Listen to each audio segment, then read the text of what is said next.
ton sang, vers toi j'avance.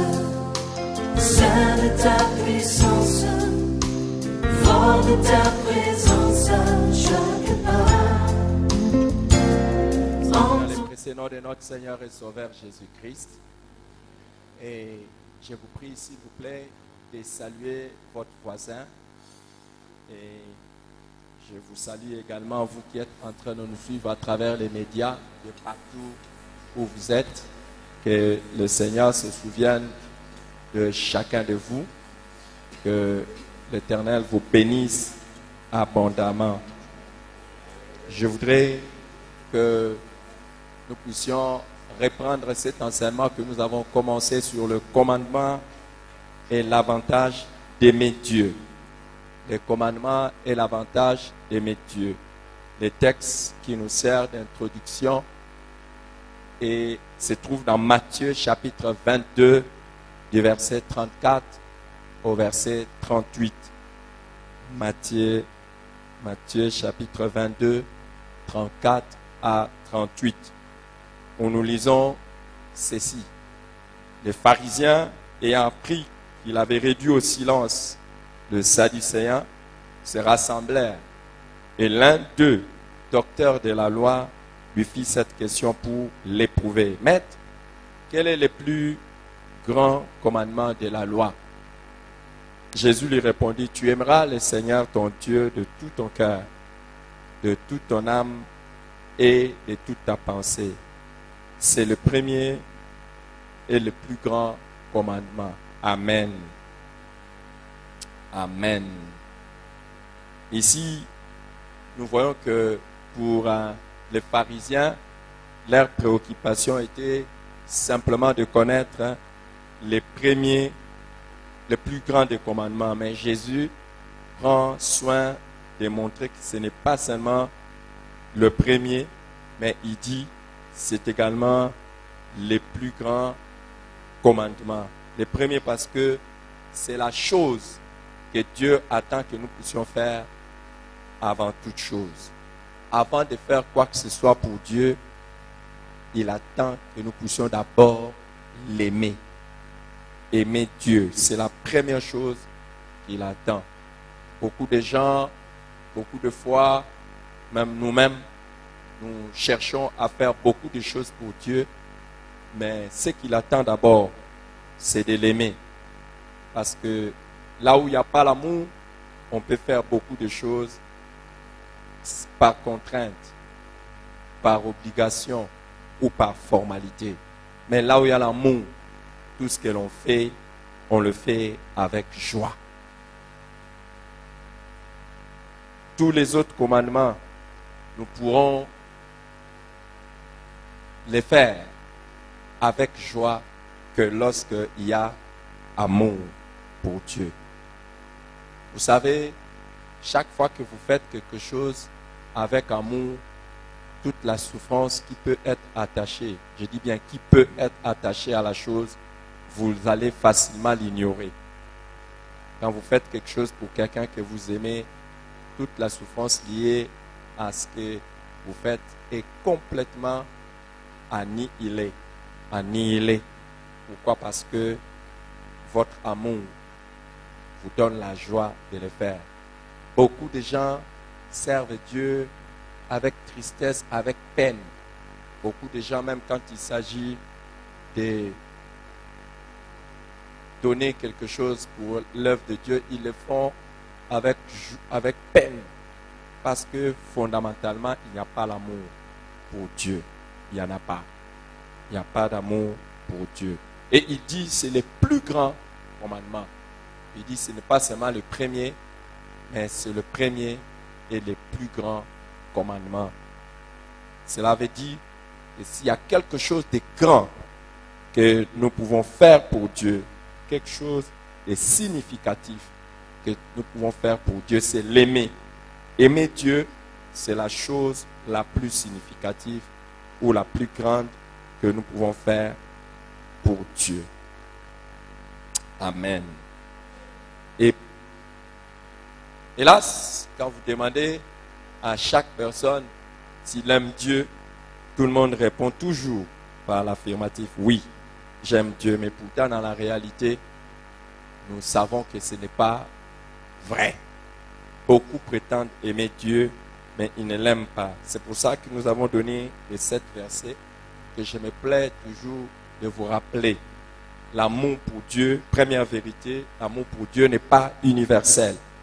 Ce n'est pas universel. C'est une grande erreur que de croire que tout le monde aime Dieu. Déjà, vous savez qu'il y a des gens qui disent que Dieu n'existe pas. Il y en a même qui insultent Dieu. Il y en a qui font des caricatures contre Dieu. Vous voyez? Donc, il ne faut pas prétendre que tout le monde aime Dieu. Et même, il ne faut pas dire que tout le monde qui croit en Dieu aime Dieu. Non. On peut croire que quelqu'un existe sans nécessairement l'aimer. Deuxième vérité, nous avons dit que l'amour pour Dieu n'est pas naturel.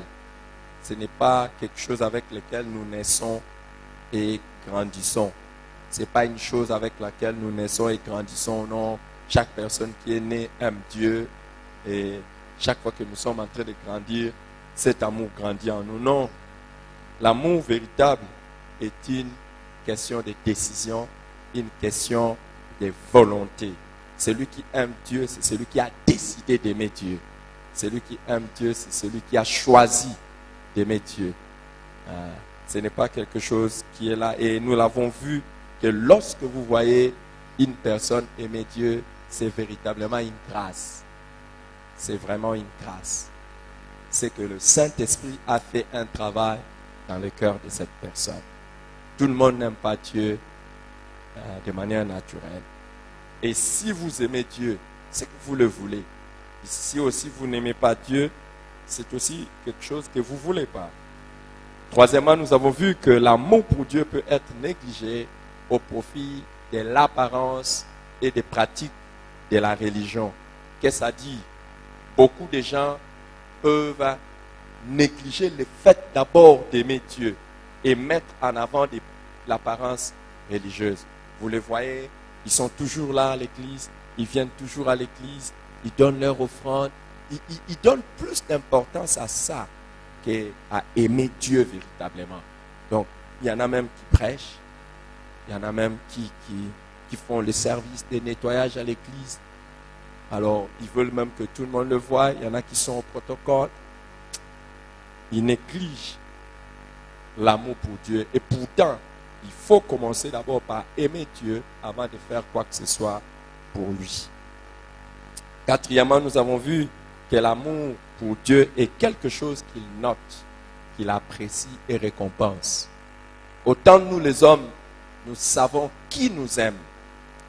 Et chaque fois que vous êtes en face de quelqu'un qui vous aime, vous êtes heureux. Vous avez le bonheur. Et vous ne pouvez que chercher du bien pour cette personne qui vous aime. Alors Dieu aussi sait qui l'aime. Dieu aussi sait qui l'aime et il récompense aussi cela. Dieu sait ça.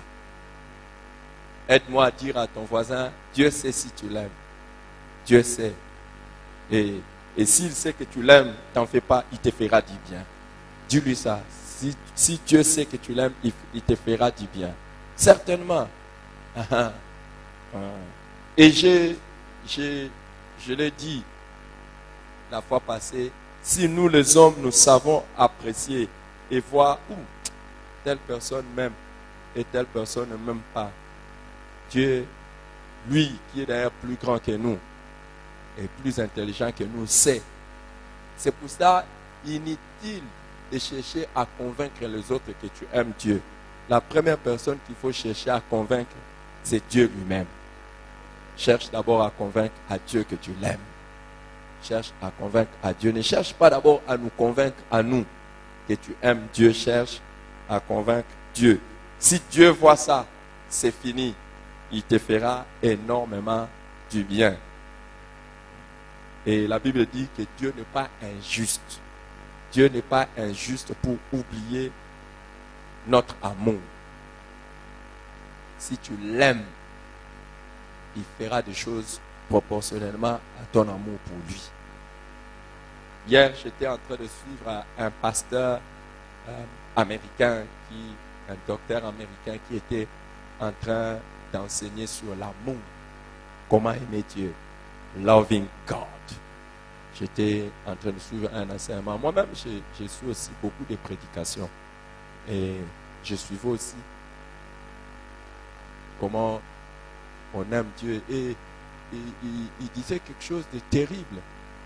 Il disait quelque chose de terrible sur le fait que nous prétendons tous, presque tous, surtout ceux qui viennent à l'église. Tout le monde prétend qu'il aime Dieu. Quand nous venons à l'église, tout le monde. Quand tu regardes ton voisin, tu ne peux pas imaginer qu'il n'aime pas Dieu. Qui peut imaginer que dans l'église ici, il y ait quelqu'un qui n'aime pas Dieu? Mais je vous dis la vérité. On peut venir à l'église et ne pas aimer Dieu. J'ai suivi quelqu'un qui se nomme prophète. Quelqu'un qui se nomme prophète. Il se nomme, dites, le pasteur a dit, il se nomme prophète. Il se nomme prophète. Moi, je ne l'ai pas appelé prophète, mais il se nomme prophète. Et je n'ai pas dit que je ne l'ai pas appelé ou je confirme ou je ne confirme pas. Ce n'est pas mon devoir aujourd'hui. J'ai suivi un homme qui se nomme prophète et il se nomme même prophète de beaucoup de nations. Il fait un témoignage à la télé. Il dit, moi, s'il n'y avait pas l'enfer, je n'allais pas servir Dieu. Moi, c'est la mort. C'est la mort qui m'a poussé à... Donc, c'est parce que je crains la mort que je sers Dieu.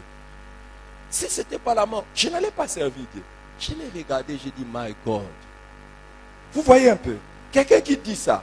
Donc, s'il n'y avait pas... Il y a beaucoup de gens, s'il n'y avait pas l'enfer, ils n'allaient pas servir Dieu. C'est un peu comme des personnes qui ne font plus l'impudicité à cause du sida.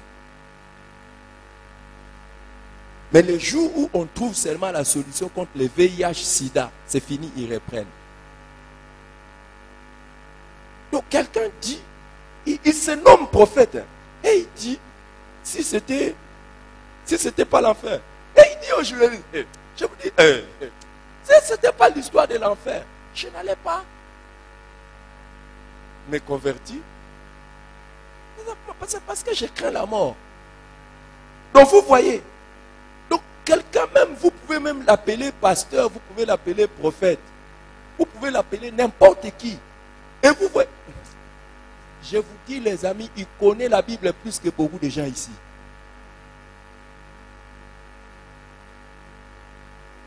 Il a même fait des rassemblements des gens, des chrétiens qui sont partis, des foules et des foules. Et c'est à cause de toutes ces choses, des foules qui les rassemblent, qu'il prétend être serviteur de Dieu.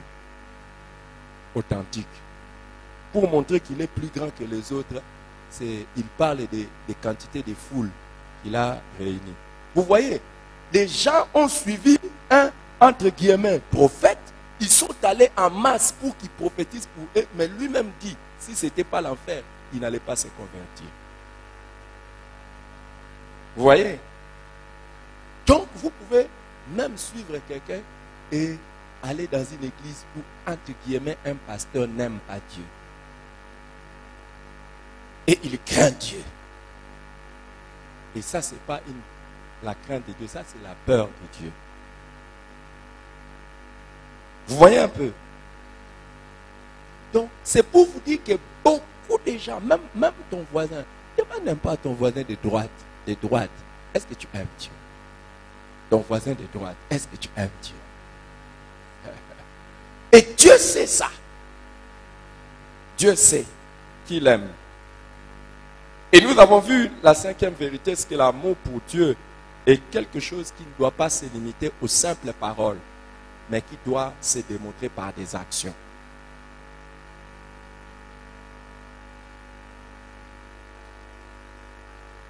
Il ne faut pas s'arrêter à dire j'aime Dieu, mais il faut montrer des choses qui attestent que tu aimes Dieu. Sixièmement, nous avons vu que l'amour pour Dieu n'est pas permanent. Ce n'est pas que si tu aimes Dieu, tu aimeras Dieu toute ta vie. Cet amour peut diminuer. Tu peux aimer Dieu aujourd'hui et ne pas aimer Dieu comme aujourd'hui. Il dit à l'église d'Éphèse, ce que j'ai contre toi, c'est que tu as abandonné ton premier amour. Alléluia. Alléluia. Alléluia. Alléluia. Alléluia. Alléluia. L'une des choses que vous pouvez regretter, que je dis vous pouvez, parce que vous pouvez ne pas regretter ça jusqu'à ce que vous irez au ciel, c'est de tomber réellement amoureux de quelqu'un. Ah, vous allez regretter ça si vous allez au ciel et que vous n'avez pas connu ça. Quand vous tombez amoureux de quelqu'un, surtout la première fois, aïe, aïe, aïe, vous n'avez pas envie de laisser la personne. Vous allez à la maison, vous ne dormez pas. Les matins, les gens d'aujourd'hui ont beaucoup de facilité dans leur amour. Parce qu'ils ont les téléphones, ils ont les SMS et tout ça. Nous autres, quand nous étions tombés amoureux, on n'avait pas de SMS, on n'avait pas de téléphone. C'était terrible. Et le premier amour, c'est fort. Normalement, il n'y a pas une véritable conversion sans premier amour. Le jour où tu te convertis, tu aimes Dieu fortement parce que tu réalises qu'il est tout pour toi. Et les jours de ta conversion, il y a des choses extraordinaires qui se passent dans ta relation avec Dieu. Extraordinaires. Et nous avons vu ça, nous tous. Tu vas commencer à venir à l'église à tout moment. Tu vas commencer à chanter. Quand tu n'as pas l'offrande, tu souffres. Comment je vais aller à l'église sans offrande? Mais les jours où cet amour commence à diminuer, tu commences à oublier les heures de culte. Et si on ne te rappelle pas, c'est fini. Tu ne viens pas avec l'offrande, tu dis, j'ai oublié. Ça passe. L'amour diminue. Ouais. L'amour pour Dieu n'est pas permanent. Ça peut chuter, ça peut tomber, ça peut même disparaître. Tu peux abandonner ton premier amour. Vous savez, même dans les mariages, l'amour est quelque chose que l'on décide et que l'on entretient. Tu dois entretenir ton amour. Tu dois entretenir ton amour.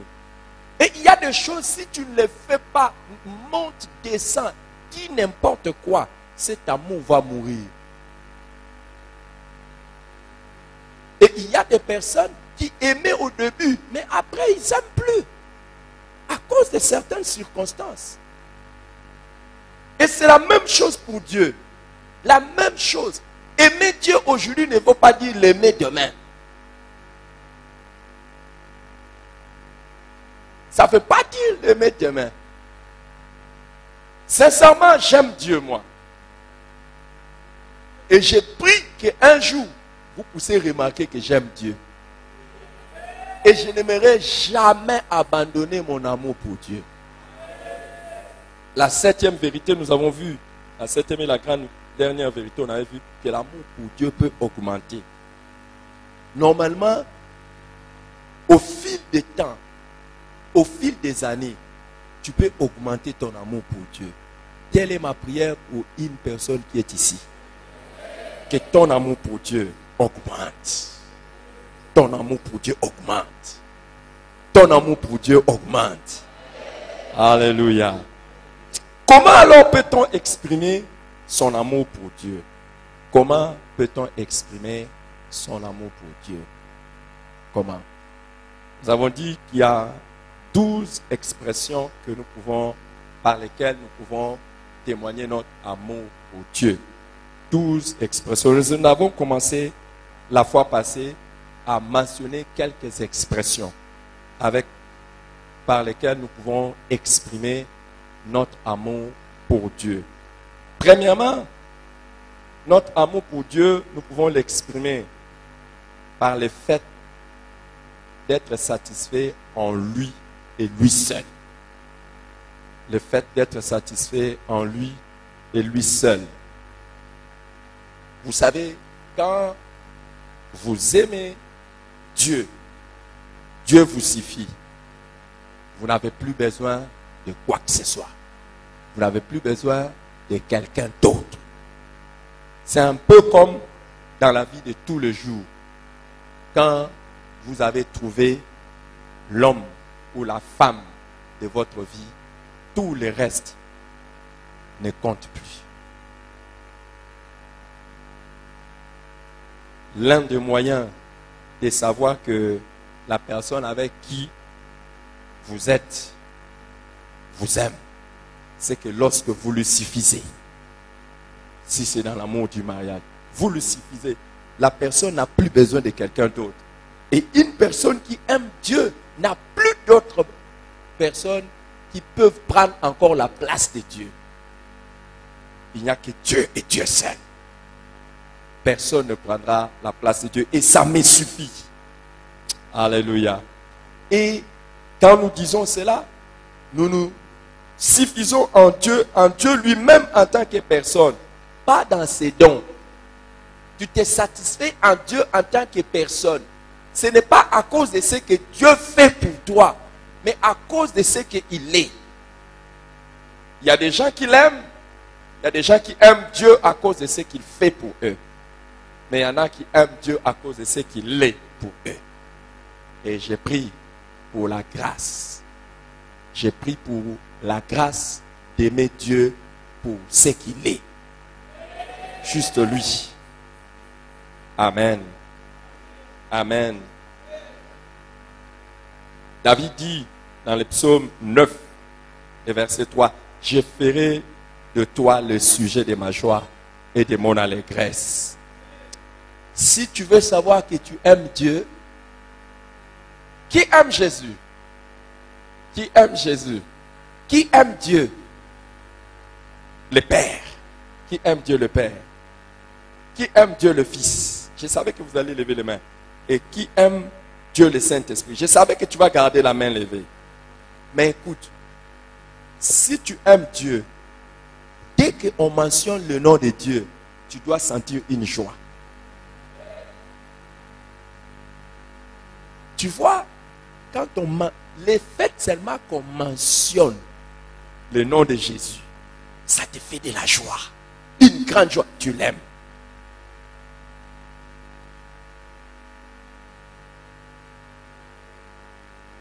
C'est ce qui fait que s'il y a une personne que tu aimes et que quelqu'un dit du mal de cette personne, tu te fâches.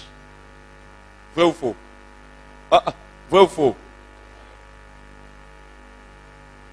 C'est la même chose. Si tu aimes quelqu'un, tu prétends aimer quelqu'un, tu entends quelqu'un parler en mal de cette personne, tu ne réagis pas, tu ne l'aimes pas. Tu ne l'aimes pas. Pas du tout, tu n'aimes pas cette personne. Mais au contraire, si tu aimes quelqu'un, dès qu'on fait mention de lui, ta joie. Comme David, tu dis, je ferai de toi le sujet de ma joie et de mon allégresse. Dès qu'on mentionne Dieu, tu es content. Dès que tu pries, tu es content. Dès que tu es dans la présence de Dieu, tu es content. Là, tu aimes Dieu.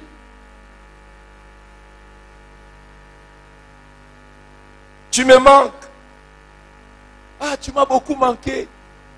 Est-ce que tu l'as déjà dit à Dieu? Que Dieu, tu me manques. Tu vois? Donc, c'est ça. Je peux insister encore sur ce point parce que le fait seulement que je dis ça, ça me fait plaisir. Dieu.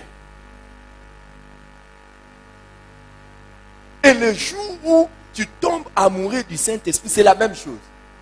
Dès que tu dis Saint-Esprit, ça te fait du bien. Waouh! Tu trouves toute ta joie en lui et tu te satisfais en lui. Et tu ne vois pas qui d'autre peut prendre sa place dans ta vie. Tu ne vois pas qui peut prendre la place de Dieu dans ta vie.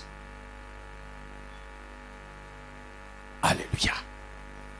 Et deuxième expression de l'amour, avions-nous vu, c'est le fait de rechercher la communion de Dieu. Tu ne peux pas aimer une personne que tu ne cherches pas à être avec.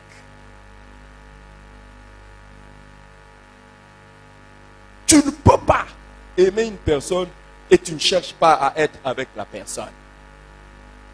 Et je vous avais dit que l'une des épreuves les plus difficiles de l'amour, c'est l'épreuve de la distance.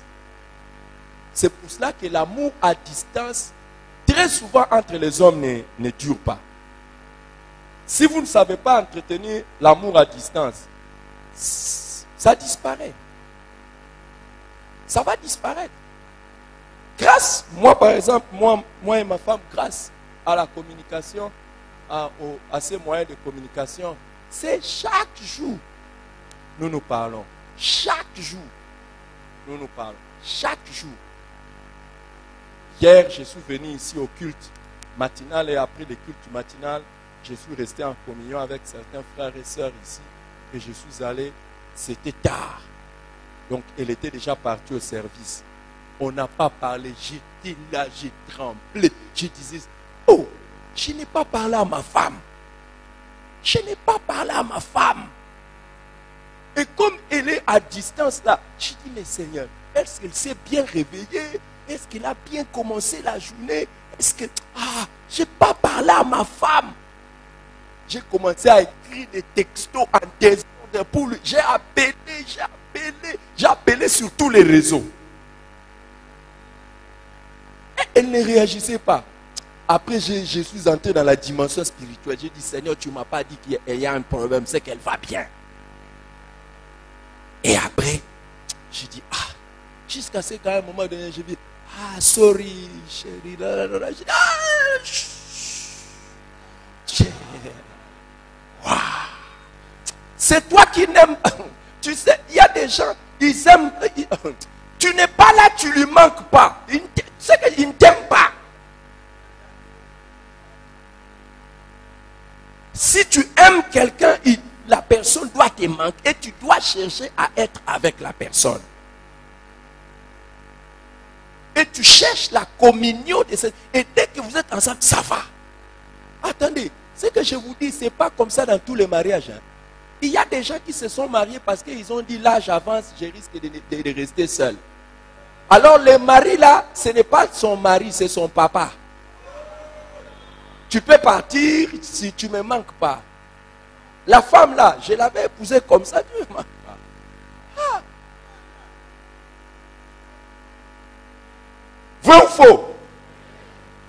Il y a des femmes, quand l'homme sort, elle est contente. Mais si vous êtes dans une maison avec une femme qui vous aime, parmi les exercices difficiles, c'est que, elle ne voudra pas travailler et rester avec vous. Et même quand elle travaille, elle ne sait pas qu'elle travaille, elle va vous embêter à tout moment. Je vous dis.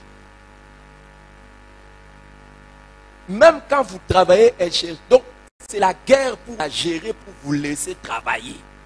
Elle veut être avec vous. Et dès que vous rentrez à la maison, essayez seulement de ronfler et vous allez voir. Tu étais sorti toute la journée. Maintenant, tu es rentré ici. Donc, tu as tout terminé là-bas. Toute l'énergie, tu as terminé là-bas. Et puis, tu reviens ici. Tu es bon à rien. C'est une phrase que j'ai aussi déjà entendue. Tu es bon à rien. Quand elle dit tu es bon à rien, ce n'est pas qu'elle me dit que je suis bon à rien. Donc, je suis bon à rien. Je ne vais pas dire beaucoup de choses. Tu cherches à être en commun. Tu peux... Ne me dis pas. Ne me dis pas que tu aimes quelqu'un et puis s'approcher de cette personne, ce n'est pas ton désir fort. Moi, à l'église ici, je sais qu'il y a des gens aussi qui m'aiment. Mais peut-être qu'ils n'arrivent pas à s'approcher de moi par respect.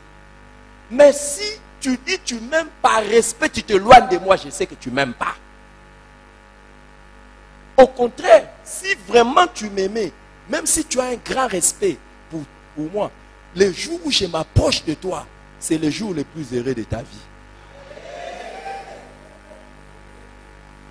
Hier, il y a un enfant de la jeunesse. Je me suis approché de l'enfant de la jeunesse. Je lui ai seulement posé la question, comment tu t'appelles? J'ai villageois. Waouh! Elle m'a donné son nom. Et après, il a dit, c'est une grâce pour moi. Tu m'as posé la question, comment je m'appelle?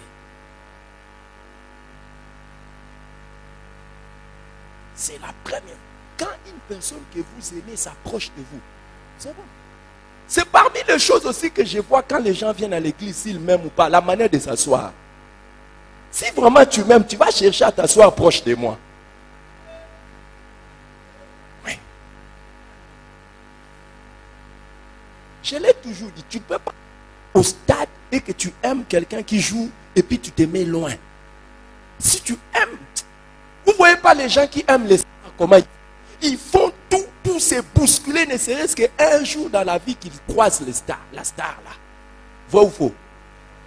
Ils sont prêts à faire des folies pour... Ils aiment. Mon ami, tu ne peux pas dire tu aimes quelqu'un, tu es loin d'eux. Tu fais une année, tu ne salis pas les pasteurs. Combien d'années? Et même quand les pasteurs passent, ce n'est pas un privilège pour toi de les saluer. Au contraire. Ou bien tu causes, tu tapes les masolos à côté, tu tapes les causeries à côté. Non, laissez-moi, est-ce que vous m'aimez? Waouh! Asseyez-vous. Waouh! Et c'est la même chose. David dit, dans le psaume 27, verset 4, je demande à l'Éternel une chose, que je désire ardemment. C'est d'habiter dans la maison de l'Éternel. Je voudrais toute ma vie habiter dans la maison de l'Éternel pour contempler la beauté de l'Éternel et pour admirer son temple. Psaume 27, verset 4. Je désire ardemment. Écoute, mon ami, ton amour pour Dieu se traduit par la recherche de la communion avec Dieu. Hey, si tu es quelqu'un, pour prier, on doit te pousser. Laisse les histoires. Tu n'aimes pas Dieu.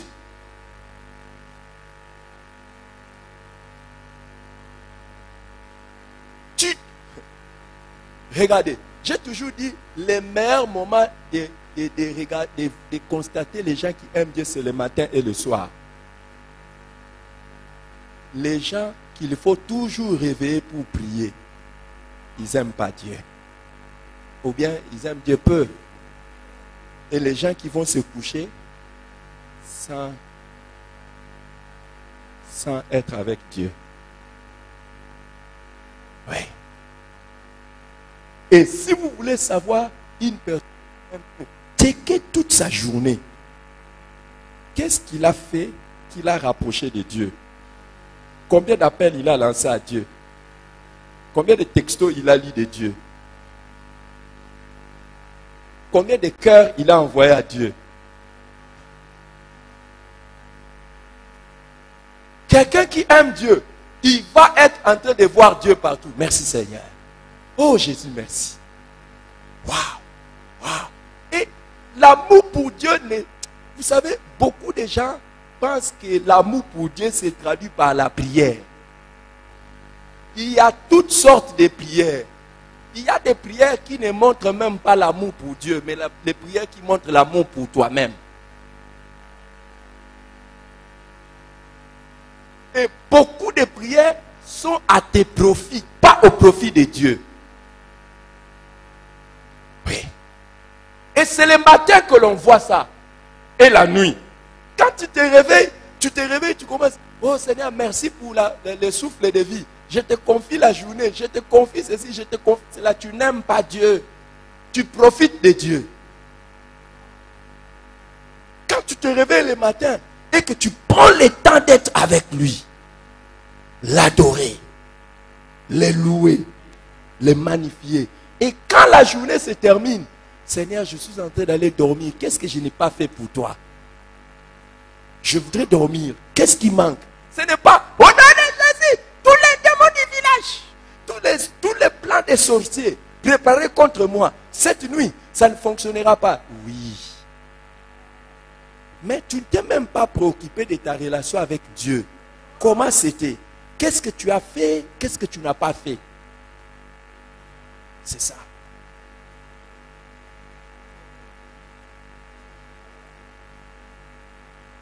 Waouh.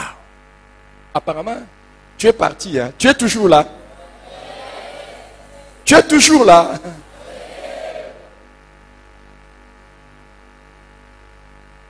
Troisièmement, j'avais dit quoi? Hein?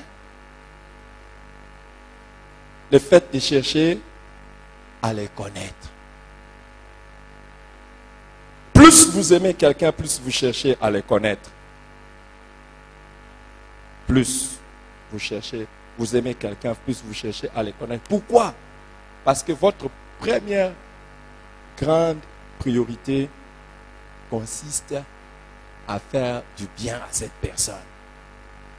Et vous ne pouvez pas chercher à faire du bien à quelqu'un que vous ne connaissez pas. Ma femme m'aime. Dites Amen. Je n'ai pas dit que vous puissiez dire oui, mais j'ai dit que vous puissiez dire Amen. Pour que ça soit aussi ainsi. Pas seulement dans le passé, mais dans la suite. Et elle m'a toujours aimé. Dès on s'est aimé, elle a commencé à chercher à me connaître.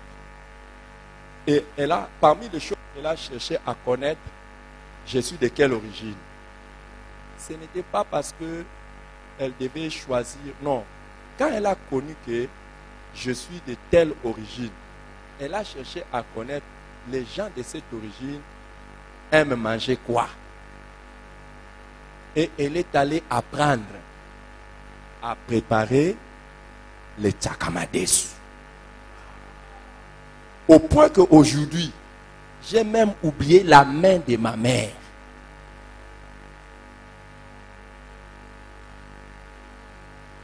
Dans les mariages, je ne me préoccupe. Donc, ma maman me prépare toujours à manger jusqu'aujourd'hui. Mais je vous dis, Dieu est témoin. Le Dieu que je sers dans mon esprit est témoin. Je n'ai même pas envie de faire un tour chez mes parents pour aller manger ce que je... Vous savez pourquoi les feuilles de manioc avec haricots et les riz? Vous voyez cette combinaison-là? Donc pourquoi c'est... En fait, c'est peut-être entré dans mon subconscient parce que je crois que c'est le jour de ma naissance, c'est ce qu'on avait préparé. Donc je sentais même les odeurs. Je sentais même... Donc je crois que c'était enregistré dans mon cerveau. Et quand je mange ça, je suis content. Elle a cherché à me connaître pour chercher à me faire plaisir. Je plains les hommes dont les femmes ne cherchent pas quel moyen, qu'est-ce que mon mari aime, qu'est-ce qu'il aime, et il cherche à faire ça. Je plains ça. Je les plains. Et elle-même, elle sait que quand je mange ça, je suis content. Donc, je suis vraiment content. Je suis content. Maintenant, elle est même à distance. Je souffre même parce qu'elle m'a laissé ça. Mais même dans la manière de chauffer, ceux qui chauffent ne chauffent pas comme elle.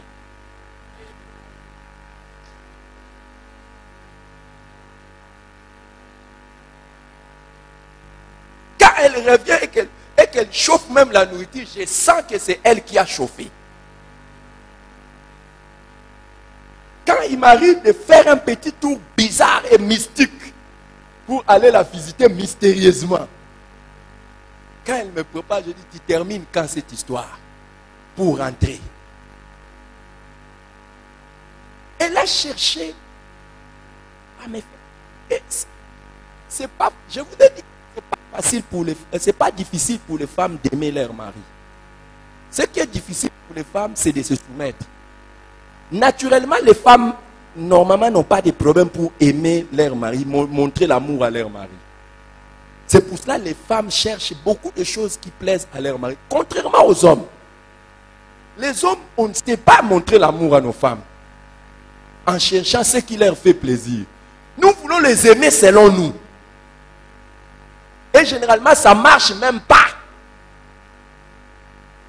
Et pourtant, l'amour consiste à chercher qu'est-ce qu'il fait, qu'est-ce que l'autre est et qu'est-ce qu'il aime. Qu'est-ce que je dois faire? C'est pas vrai? Et beaucoup d'hommes se tapent la poitrine, j'aime ma femme, mais la femme ne se sent jamais aimée. Parce que tout ce que tu fais, tu tapes à côté. Tu tapes à côté. Et c'est pour ça. Très dangereux. Et heureusement que je ne vais pas dire. Ce que les femmes ont du mal à faire, c'est se soumettre. Quand tu cherches qu'est-ce qu'il aime? Qu'est-ce qu'il fait? Qu'est-ce qui les met en colère? Et c'est ça quand tu aimes Dieu. Quand tu aimes Dieu, tu vas chercher à connaître Dieu. Qu'est-ce que Dieu aime? Qu'est-ce qu'il n'aime pas? Qu'est-ce qui lui fait plaisir? Vous savez les amis, il arrive des fois, je ne vous demande pas de me suivre, hein, mais ce n'est pas une mauvaise chose que je vais dire. Il arrive des fois, par exemple comme ce matin, je me suis réveillé. Et quand je me suis réveillé, c'était 3 heures moins. Je me suis réveillé. J'ai regardé comme ça Dieu. Je regarde Dieu comme ça là. Je ne sais pas qu'est-ce que je dois faire. Pourquoi? Mon cœur brûlait. Mon cœur brûlait. Je disais, qu'est-ce que je dois faire maintenant? Est-ce que je dois prier? Je dois faire quoi? Je n'avais rien d'autre à faire. Donc j'étais concentré seulement sur Dieu. Mais je me demandais, je dois prier? Je dois faire quoi pour Dieu? Et je suis resté là, je ne vais pas vous dire ce que j'ai fait pour Dieu. Je suis resté là devant Dieu. Et j'ai commencé à faire des choses. Ma préoccupation était, en ce moment ici, je me suis réveillé vers 10h et quelques ici. Qu'est-ce que Dieu veut que je fasse pour lui faire plaisir? Est-ce que nécessairement la prière? Et j'ai commencé à faire des histoires pour Dieu. Je ne vous dis pas. Je fais pas. À un moment donné, maintenant, je dis, Seigneur, mais c'est le dimanche, non? C'est comme ça que je parle avec Dieu. Je dis, mais c'est dimanche, non? Je dois prier quand même, non? Je vais prier pourquoi? Je parle à Dieu. Je vais prier pourquoi? Puis je ne sais pas, je dis, moi-même, je dis, Seigneur, si je ne prie pas pour ça, et si les intercesseurs n'ont pas prié pour ça, qu'est-ce que... Seigneur, bon, occupe-toi de ça. Occupe-toi de ça. En attendant, je fais ça. Seigneur. Mais ça. Mais. Et puis j'ai prié. Est-ce que j'ai prié ce matin? Mais tu vois, toi, la prière, c'est s'agenouiller.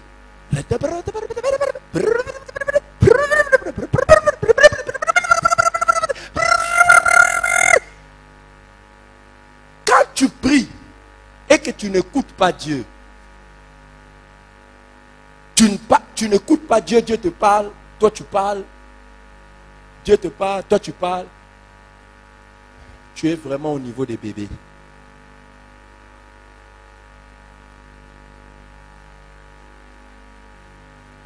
Est-ce qu'il y a un papa ici?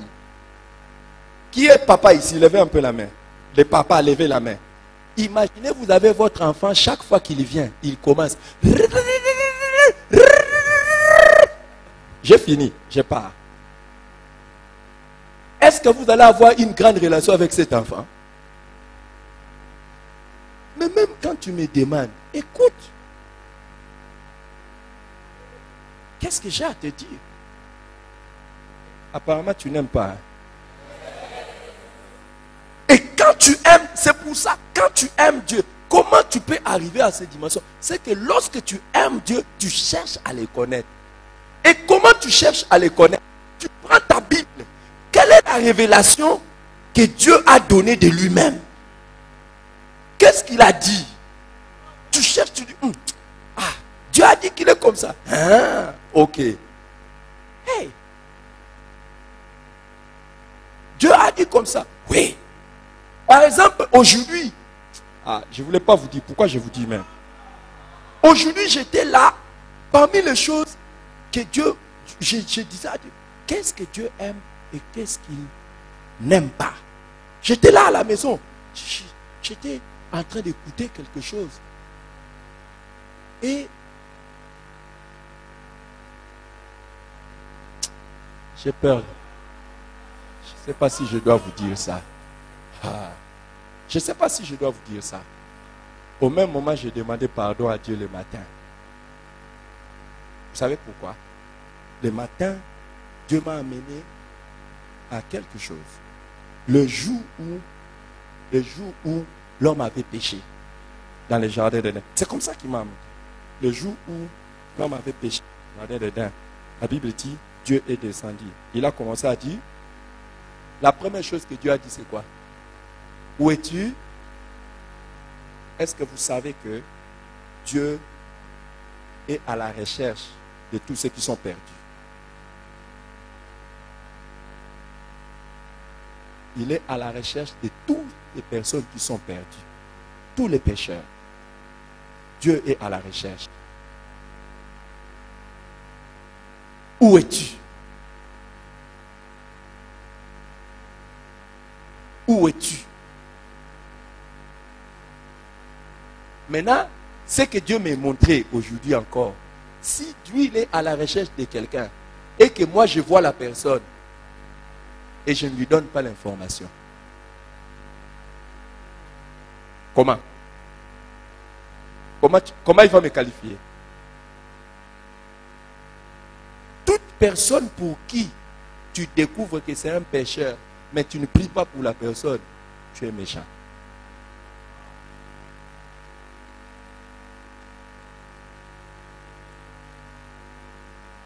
Est-ce que tu as donné l'information à Dieu aussi? Je laisse ça. Je laisse ça. Je laisse. Vous voyez les choses que j'ai partagées avec Dieu. Ce matin, c'était ça. Je dis, Seigneur, comment je vais faire?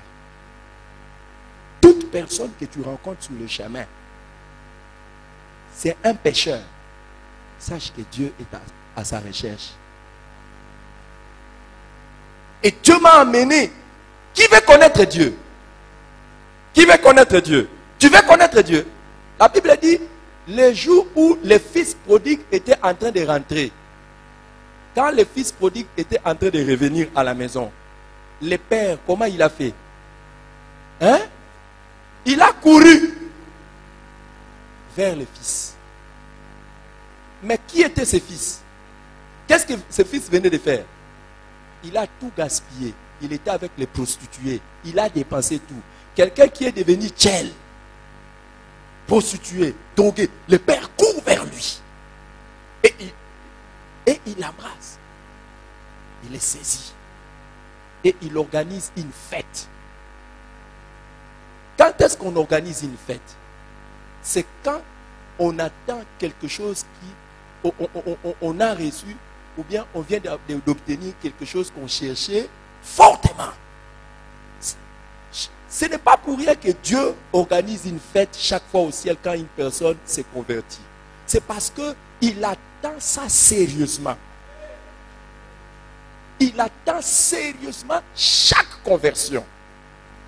Et Dieu maintenant me montrait, est-ce que toi, tu as mon cœur? Moi, il me demandait ça. Et il me demandait, il me disait même que même quand je vous en parle dans quelle attitude? Est-ce que je vous en parle dans l'attitude pour que vous puissiez vraiment connaître le cœur de Dieu? Est-ce que tu connais Dieu? Est-ce que tu connais Dieu? Les choses qui vraiment les préoccupent. Les choses qui lui font plaisir. Or, si tu aimes quelqu'un, c'est ça que tu vas faire. Je vous ai appris, ma femme a tout fait pour apprendre comment préparer quelque chose pour me faire plaisir. Or, si nous connaissions vraiment Dieu et nous aimions Dieu, nous allions tout faire pour gagner les âmes.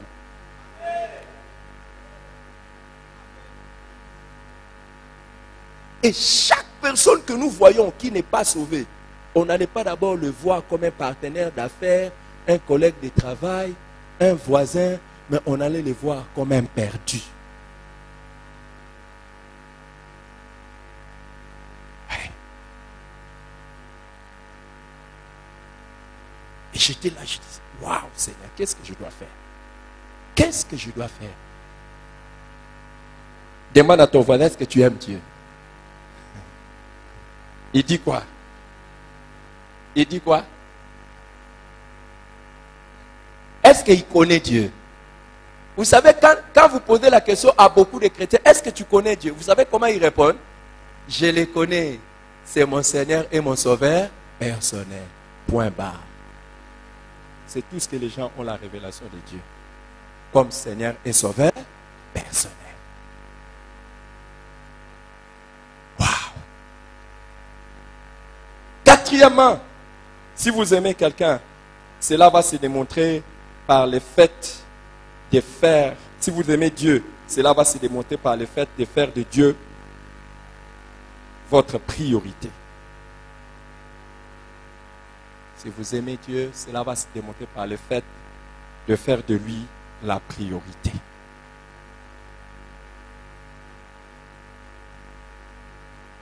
Beaucoup de gens doutent que telle personne m'aime ou telle autre personne m'aime.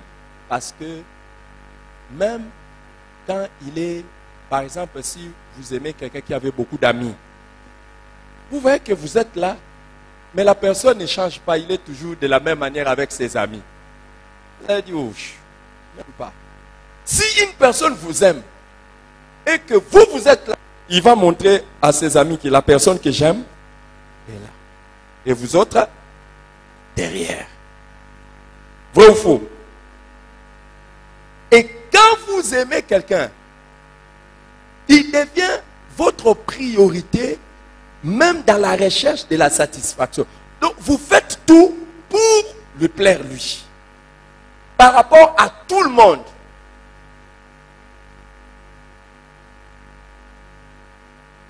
C'est pour cela, asseyez-vous. Merci. C'est la raison pour laquelle beaucoup de mariages sont en souffrance. Pourquoi? Parce que les mamans aiment plus les enfants que les maris. Elles servent le lait aux enfants avec amour. Mais quand le lait sèche, la personne à qui on doit encore servir, on ne le sert pas. Mais pourquoi après toutes les naissances, on ne va pas faire l'ablation de vos seins? Vous allez rester avec toute votre vie. Mais il y a quelqu'un qui doit en jouir.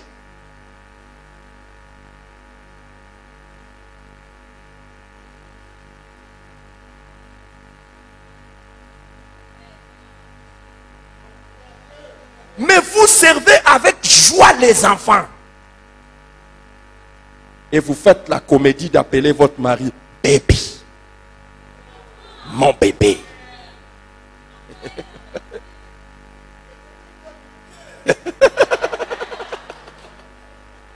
Mais, et vous voulez que... Non, je laisse ça. Beaucoup de mariages sont en souffrance parce que les femmes montrent plus d'amour envers les enfants qu'envers les pères. Les pères. Et je vous dis, j'ai rencontré dans ma vie des femmes qui disent, mon mari m'a épousé pour avoir des enfants. Pourquoi? Parce que la manière dont il achète les choses pour les enfants, les soins qu'il prend pour les enfants, jamais pour la maman. Chaque soir, il revient avec un sachet, les enfants, mais jamais la maman. Oh, ce que je dis, ce n'est pas en RDC, c'est dans un pays qu'on appelle Kwaradantundus. Même en RDC, tous ces programmes, toutes ces passions, et c'est ce qui fait que, à un moment donné, beaucoup de mariages n'ont plus de goût. Pourquoi? Parce que l'affaire des enfants, c'est fini. Et beaucoup de femmes deviennent des sorcières, entre autres, parce qu'elles veulent continuer à poursuivre leurs enfants même quand ils se marient. Et continuer à les considérer comme des bébés. Alors qu'ils ont un premier bébé à entretenir à la maison qu'ils n'entretiennent pas.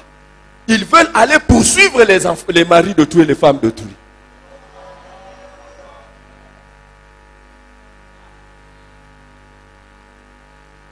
La même chose. Il y a des femmes dont les maris prennent soin des enfants, je vous dis, les dépenses que l'on fait pour les enfants.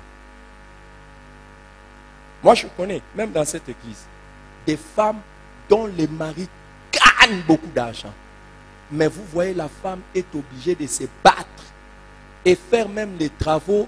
Vous vous demandez si c'est la femme de tel. Mais vous ne connaissez pas les secrets intérieurs. Elle n'a rien de ce qui est de son mari. Tout, c'est pour les enfants.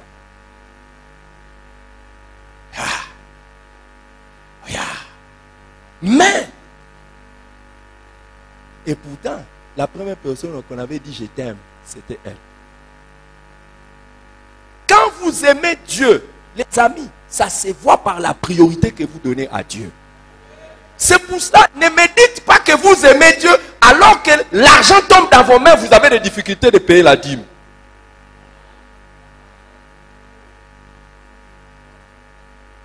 Toujours quand vous avez votre argent, vous commencez, dites-vous, mon amour pour Dieu souffre. Dieu n'est plus ma priorité.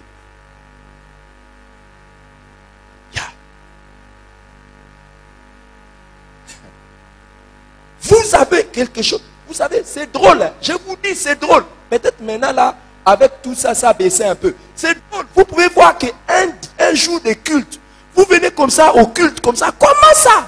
C'est vide. Comment? Il y a Coupe du Monde.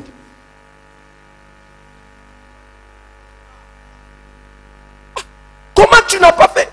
Il y a des gens, ils peuvent être mis absents pour la chaîne de prière, mais jamais absents à l'heure de la série. Ils connaissent à quelle heure?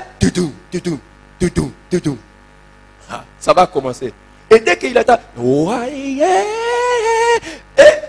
appelez-moi. Quand ça sera l'heure de appelez-moi. Mais jamais un calendrier pour Dieu.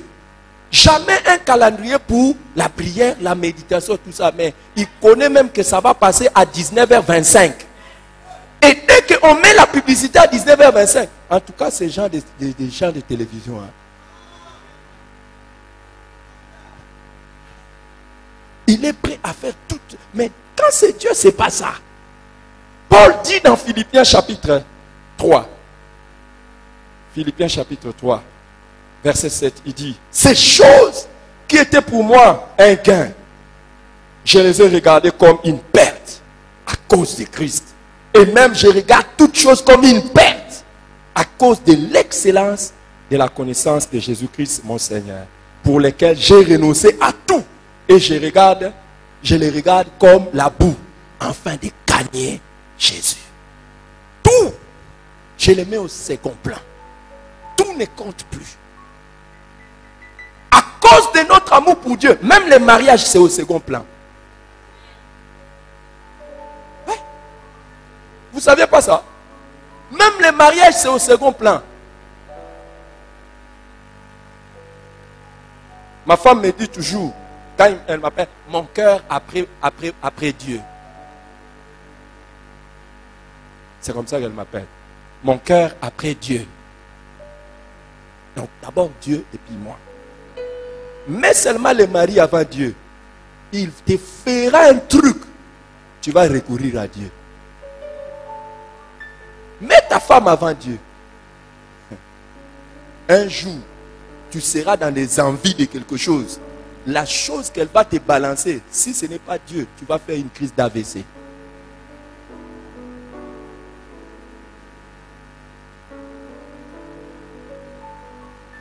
Quand tu aimes Dieu, tu le montres en le mettant en priorité.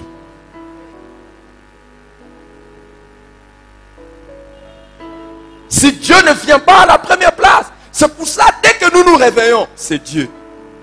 Dès que nous allons au travail, Dieu. que nous terminons le travail, Dieu. Dès que nous, Dieu. Partout, Dieu. D'abord, Dieu. Et en toute chose, Dieu.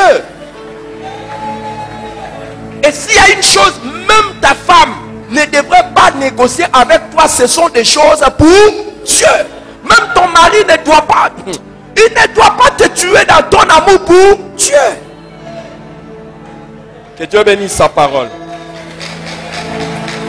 Par ton sang vers toi j'avance, saint de ta puissance, fort de ta présence à chaque pas.